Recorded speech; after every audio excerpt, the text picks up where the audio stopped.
حاضرین مجلس، بات ہماری چل رہی تھی پیارے نبی صلی اللہ علیہ وسلم کی ہجرت کے تعلق سے۔ اللہ کے رسول صلی اللہ علیہ وسلم مقام قباء پہنچے تو آپ نے سب سے پہلے مسجد کی تعمیر کی، اور ہم نے اس ضمن میں کہا تھا کہ آدمی کو اپنی زندگی میں دین کو کچھ حصہ دینا چاہیے، پریورٹی ہونا چاہیے۔ ہم کچھ بھی کام کرنے جا رہے ہیں تو پہلے دین کا کچھ حصہ ہم مقرر کرنا چاہیے۔ ہم نے اس سے استنباط کرتے ہوئے آپ سے بات کی تھی۔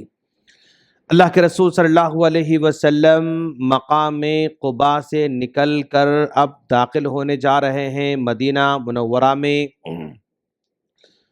پیارے نبی صلی اللہ علیہ وسلم کے آنے کی خبر مدینے والوں کو ہوئی تو حد درجے وہ خوش ہو رہے تھے، اور اللہ کے رسول صلی اللہ علیہ وسلم کا بے چینی کے ساتھ انتظار کر رہے تھے۔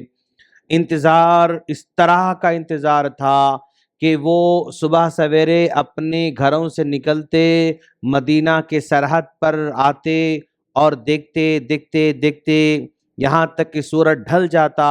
اس کے بعد آپ کو لگتا کہ ابھی نبی نہیں آئے تو پھر واپس لوٹ کر اپنے گھروں کو جاتے تھے، پھر دوسرے دن پھر آتے تھے جاتے تھے۔ اس طرح مدینے کے باہر جا کر صحابہ کرام اللہ کے رسول صلی اللہ علیہ وسلم کا بے چینی سے انتظار کیا کرتے تھے۔ جب نبی آئے اور آپ کے ساتھ ابوبکر صدیق رضی اللہ تعالیٰ عنہ ہیں، اور وہ غلام عامر بن فہرہ بھی ہے، اور وہ گائیڈ کرنے والا عبداللہ بن اریقط بھی ہے، تو مدینے کے بچے جوان بوڑھے سارے کے سارے انتہائی خوشی سے نغمے گاتے ہوئے طلع البدر علینا من ثنیات الوداع، یہ نغمے گاتے ہوئے اللہ کے رسول کا استقبال کرتے ہیں۔ مدینے والوں کا اللہ کے رسول کا استقبال کرتے ہوئے حد درجے خوش ہونا، یہ ہمیں سکھاتا ہے، یہ ہمیں بتاتا ہے کہ اگر ہمارے پاس دین آ رہا ہے، دین کی باتیں ہمارے پاس آ رہی ہیں، ایمان ہمارے پاس آ رہا ہے، ہمارے پاس داخل ہو رہا ہے، تو ہمیں اس کے لیے خوشی منانا چاہیے، ہمیں اس کے لیے خوش ہونا چاہیے۔ اللہ کے رسول صلی اللہ علیہ وسلم کا مدینے میں آنا یہ دین کا داخل ہونا ہے۔ جب مدینے میں دین داخل ہو رہا ہے، اسلام داخل ہو رہا ہے، ایمان داخل ہو رہا ہے، تو صحابہ کرام کو حد درجے خوشی ہو رہی ہے۔ تو ویسے ہی ہمارے گھروں میں بھی اگر دین آتا ہے تو ہمیں خوش ہونا چاہیے۔ بھی ہمارے گھر میں دین کیسے آتا؟ جب ہمارے گھر میں ہمارا کوئی بچہ قرآن پڑھ رہا ہے تو گویا دین ہمارے گھر میں آ رہا ہے۔ اگر ہمارا بچہ قاعدہ پڑھ رہا ہے تو گویا دین ہمارے گھر میں آ رہا ہے۔ اگر ہمارا بچہ جو ہے عالم کورس کر رہا ہے تو ہمارے گھر میں دین آ رہا ہے۔ اگر ہمارا بچہ جو ہے نماز پڑھ کے گھر کو آ رہا ہے تو ہمارے گھر میں دین آ رہا ہے۔ اگر میرے گھر میں میری ماں نماز پڑھ رہی ہے تو میرے گھر میں دین آ رہا ہے۔ اگر میری بیوی نماز پڑھ رہی ہے تو میرے گھر میں دین آ رہا ہے۔ اگر میرے بچے نماز پڑھ کر اپنے گھر میں آ رہے ہیں تو میرے گھر میں دین آ رہا ہے۔ تو ہمیں اس بات سے خوش ہونا ہوگا۔ دین ہمارے گھر میں آتا ہے تو گویا وہ ہم کو خوش نصیب بنانے کے لیے آ رہا ہے، وہ ہمیں اللہ سے قریب کرنے کے لیے آ رہا ہے۔ اب ذرا دیکھیں آپ کہ عام طور پر ہوتا کیا ہے، گھر میں اگر کوئی آدمی دین پر عمل کرنا چاہتا ہے، دین کو سمجھنا چاہتا ہے، دین کو پڑھنا چاہتا ہے، تو عام طور پر لوگ اس کو ذرا سا بی کیٹیگری سی کیٹیگری میں ڈال دیتے ہیں۔ جو بیٹا ہمارا مطلب کمپنی میں جاب کر رہا ہے، پوش انداز سے آتا ہے، پوش انداز جاتا ہے، اور جو ہے وہ پیسے ہمیں دیتے رہتا ہے، تو ہم اس کو اے کیٹیگری میں رکھتے ہیں، اور دین والوں کو بی کیٹیگری میں سی کیٹیگری میں رکھتے ہیں۔ ایک بچہ جو ہے مان لو فار ایگزامپل اگر میرا بیٹا ایم بی بی ایس کر رہا ہے تو اے کیٹیگری میں جاتا ہے وہ، اور اگر میرا دوسرا بیٹا عالم کورس کر رہا ہے تو بی کیٹیگری میں وہ آ جا رہا ہے۔ تو نہیں، بلکہ ان کو بھی اے کیٹیگری میں رکھنا ہوگا۔ اب ذرا دیکھو، اللہ کے رسول زمانے میں دو بھائی تھے، کان اخوان فی عہد النبی صلی اللہ علیہ وسلم، نبی کے زمانے میں دو بھائی تھے، احدہما یاتی النبی صلی اللہ علیہ وسلم، ایک بھائی مسلسل نبی کے پاس آ کر تعلیم حاصل کرتا تھا، دین سمجھتا تھا، عمل کرتا تھا، نبی کے پاس بار بار بیٹھتا تھا۔ والآخر یحترف، دوسرا بھائی مارکیٹ میں فلاں جگہ محنت کر رہا ہے، کام کر رہا ہے، پیسے لے کر آ رہا ہے، گھر چلا رہا ہے، یعنی وہ فائنانشیلی اپنے گھر کو یعنی چلایا کرتا تھا۔ دو بھائی ہیں، ایک بھائی گھر کو چلا رہا ہے، دوسرا بھائی اللہ کے رسول کے پاس اگر دین سیکھ رہا ہے۔ فشک المحترف الی النبی صلی اللہ علیہ وسلم، جو محنت کرنے والا، مزدوری کرنے والا، کام کرنے والا، پیسے لانے والا بھائی اللہ کے رسول کے پاس آتا ہے، آ کر اپنی اس بھائی کے بارے میں شکایت کرتا، اللہ کا رسول یہ میرا بھائی جب دیکھو آپ کے پاس آتا، کام نہیں، دام نہیں، محنت نہیں، کچھ نہیں، ذرا سمجھاؤ اس کو۔ تو کام کرنے والا کیا سمجھ رہا ہے کہ بھئی میرا بھائی اگر یہیں آ کر بیٹھے گا، دین بولتا رہے گا، آپ کے پاس اگر بیٹھا رہے گا تو پھر کمائیں گے کون؟ آپ ذرا سمجھاؤ اس کو، محنت کرو، کام کرو، فلاں کرو۔ تو گویا اس کے دل میں یہ آ رہا تھا کہ اگر ہمارا بھائی دین اگر سیکھے گا تو وہ مستقبل تاریک ہے، وہ کچھ نہیں کر سکے گا، اس کے اندر یعنی گھر کو چلانے کی صلاحیت ختم ہو جائے گی۔ اس کے دل میں خیال آ رہا تھا کہ اگر ایسا رہا تو لائف کیسے گزرے گی؟ اگر دین بولتا رہے گا تو پھر لائف گزرے کیسی؟ وہ اس کے مائنڈ میں آ رہا تھا، جیسا کہ بالکل آج بھی ہمارے زمانے ویسے آتا ہے۔ یعنی جب دیکھو مسجد، کیا ہے یہ؟ کام کرو، محنت کرو، نہیں تو نہیں چلنے والا، مائنڈ میں آتا ہے، خیال میں ایسے آتا ہے۔ تو اللہ کے رسول صلی اللہ علیہ وسلم دیکھا کہ اس کے مائنڈ میں یہ آ رہا ہے کہ میں محنت کروں تو گھر چلتا، میں دوڑ دھوپ کروں تو گھر چلتا، میں کچھ کروں تو فیس پہ ہوتی، میں کچھ کروں تو گھر کرنٹ پہ ہوتا، میں کروں تو کچھ ہوتا، یہ مائنڈ میں کیڑا گیا اس کے۔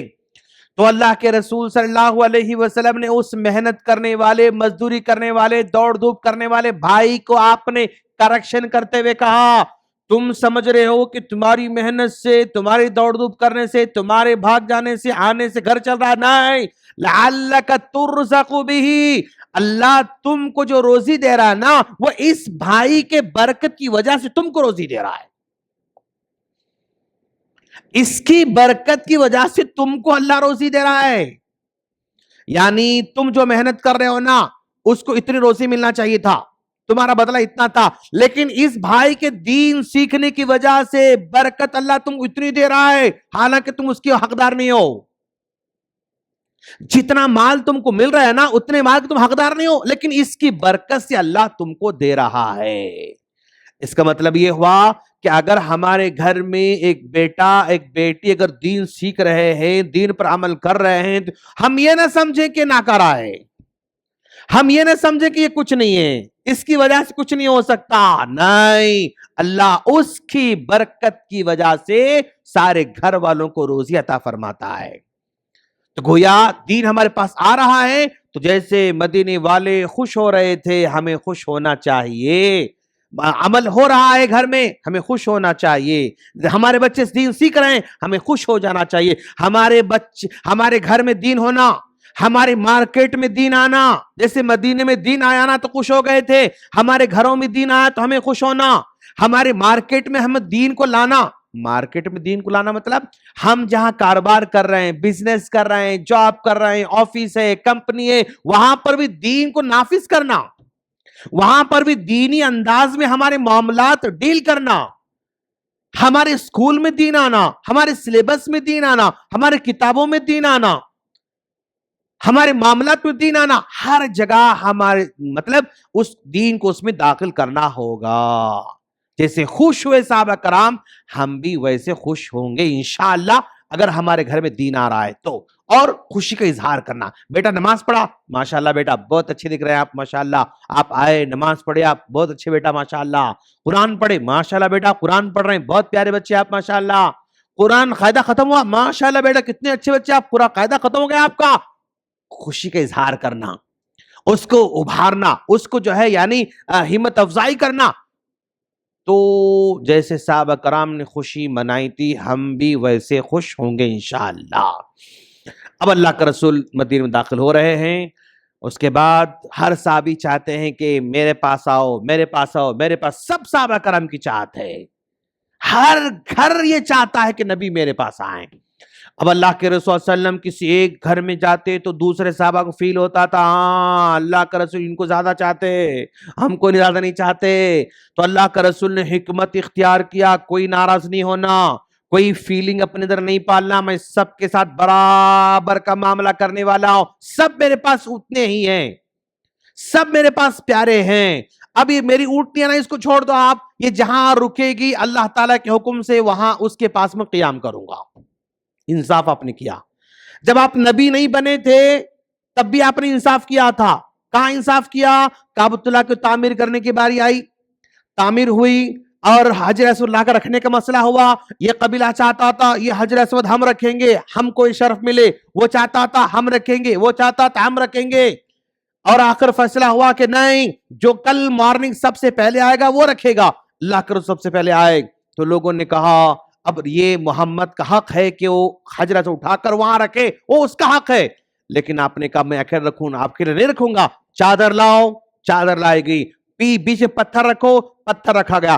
ہر قبیلے والے سردار سے کہا آپ سب مل کے چادر پکڑ اٹھاؤ اور ہم سب مل کر وہاں پر رکھیں گے۔ تو گویا اس شرف کو اللہ کے رسول نے سب کے درمیان تقسیم کیا، وہاں پر آپ نے انصاف کیا، یہاں پر آپ نے انصاف کیا۔ مدینے میں آنے کے بعد میری اونٹ جہاں رکے گی میں وہاں رکوں گا۔ تو جو بڑا ہوتا نا اس کو انصاف کرنا ہوگا، جو ذمہ دار ہوتا ہے اس کو انصاف کرنا ہوگا، سب کے ساتھ برابر معاملہ کرنا ہوگا۔ ہاں کسی کے ساتھ میلان زیادہ ہو سکتا، کسی کو ہم زیادہ چاہ سکتے، لیکن وہ چاہت لوگوں کو نظر نہیں آنا، وہ چاہت کھل کے دکھنا نہیں۔ بھئی دل ہو سکتا کسی ایک سے لگ جائے، یہ اس کے اختیار میں نہیں ہے، لیکن انصاف کرنا اس کے اختیار میں ہے۔ تو لہذا سب کے ساتھ انصاف کرنا چاہیے۔ جو بڑا ہوتا، گھر کا بڑا برابر سب کے انصاف، نہیں انہیں کام نہیں کرتا، کام چور ہے، نہیں اس کو نہیں سب اس کو بھی دینا پڑتا۔ ہاں انہیں زیادہ محنت کرتا، 4 بوٹل بڑھ کر ڈالو، سمجھے آپ، اس کو کم کرو، نہیں ایسا نہیں ہو سکتا، بلکہ سب کو برابر کرنا ہوگا ایک بڑا ہونے کے ناطے۔